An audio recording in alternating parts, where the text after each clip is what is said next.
Sobat Benar, jumpa lagi di Ruang Bincang episode kedua. Episode kali ini kita akan mengupas tuntas tentang reklamasi pantai dan dampak terhadap lingkungan di masa yang akan datang. Tapi apa sih sebenarnya itu reklamasi? Mengapa proyek ini diminati oleh pengembang dan pemerintah? Namun di sisi lain ditolak oleh beberapa pihak. Ini berarti ada dampak besar yang dihasilkan. Apakah itu? Dalam Kamus Besar Bahasa Indonesia, reklamasi berarti usaha memperluas tanah dengan memanfaatkan daerah yang semula tidak berguna. Menurut Undang-Undang Nomor 27 Tahun 2007, reklamasi adalah pemanfaatan sumber daya lahan dengan cara pengerukan dan pengolahan lahan. Sedangkan Persatuan Insinyur Indonesia menyebut reklamasi sebagai pemanfaatan lahan dengan cara dikeringkan atau mengubah wilayah perairan pantai menjadi daratan.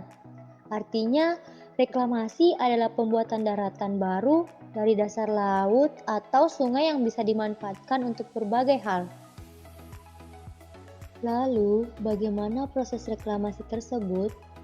Nah, untuk syarat pertama, lokasi yang akan direklamasi harus ada izinnya dan telah melalui studi kelayakan. Lengkapnya sih sudah tertuang di Peraturan Presiden Nomor 122 Tahun 2012 tentang reklamasi di wilayah pesisir dan pulau-pulau kecil. Setelah memenuhi syarat, maka proses reklamasi akan dimulai.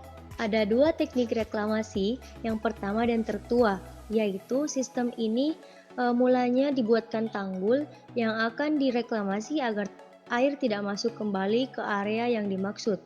Lalu, air akan dipompa hingga kering.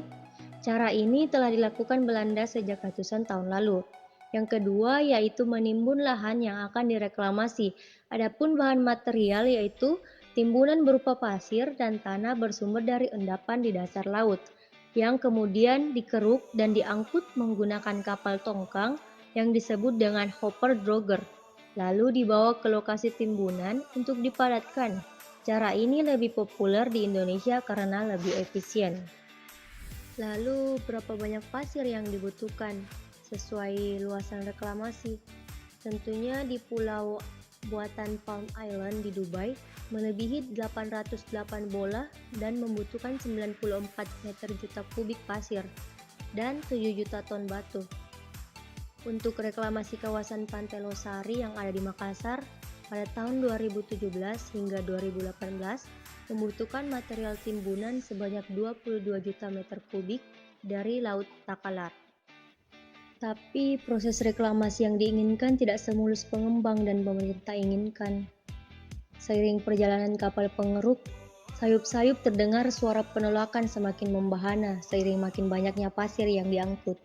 Seperti dari Forum Rakyat Bali, Tolak Reklamasi atau For Bali yang konsisten menolak reklamasi Teluk Benoa sejak tahun 2014. Dan para nelayan warga pesisir Takalar yang memprotes pengerukan pasir di lautan tahun 2017. Aksi protes ini lebih sering tidak dihiraukan, bahkan dihalau dengan derap langkah aparat yang tertutupi indahnya suara alat berat. Lantas, mengapa ditolak padahal pemerintah dan pengembang terus bersikukuh? Pasti ada apa-apanya nih. Oke, mari kita uraikan satu-satu. Harus diakui bahwa reklamasi adalah solusi atas kekurangan lahan seiring pesatnya pertumbuhan dan makin tingginya ruang baru alias daratan baru. Lahan baru ini bisa dimanfaatkan untuk pengembangan kawasan wisata, berarti meningkatkan pendapatan daerah dan terbukanya lapangan pekerjaan baru. Seperti reklamasi Center Point of Indonesia atau yang biasa disebut CPI, yang menjadi tempat berdirinya 99 kuba karena panoramanya yang menarik kunjungan. Masyarakat sekitar pun memanfaatkannya sebagai lahan berjualan, sementara kawasan reklamasi yang dimanfaatkan untuk membangun infrastruktur akan mendukung distribusi komoditi arus lalu lintas dan investasi seperti Bandara Kansai di Jepang yang memudahkan hilir mudik domestik dan internasional. Mengingat kawasan pesisir pantai juga dilirik banyak pengembang untuk memperluas kawasan hunian. Dari pendekatan lingkungan, reklamasi dapat mencegah terjadinya erosi yang berkelanjutan dan mengembalikan pantai yang terkena abrasi ke bentuk semula, juga memunculkan potensi beragam flora dan fauna. Namun, aktivitas pengurukan pasir justru menghasilkan kerusakan lingkungan yang parah, mengingat pasir dan terumbu karang adalah peredam gelombang laut alami. Maka ketika dirusak, abrasi tidak terelakkan. Melansir dari Mogabay, terumbu karang mengalami kerusakan di 3 pulau pesisir Makassar karena aktivitas reklamasi untuk pembangunan Center Point of Indonesia atau CPI tahun 2017 hingga 2018. Naasnya, mega proyek ini kembali mulai digarap padahal telah ada 7 rumah nelayan Galesong yang rusak akibat abrasi setelah lautnya dikeruk untuk reklamasi pantai. Secara geologi, lalu lintas yang padat dan tingginya frekuensi transportasi merusak ruas jalan, mengubah bentang alam dan aliran air. Yang luput diperhatikan adalah dampak sosial dan budaya. Karena yang ditimbun adalah laut, maka pihak yang paling terdampak adalah nelayan yang menggantungkan hidupnya di perairan yang telah ditimbun.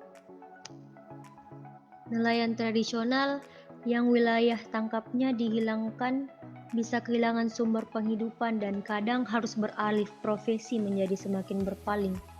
Kebiasaan membaca bintang dan angin untuk navigasi akan hilang, nyanyian dan cerita dari laut perlahan lenyap di telan pembangunan, dan kegiatan berlayar akan berakhir menjadi tontonan wisata yang menarik.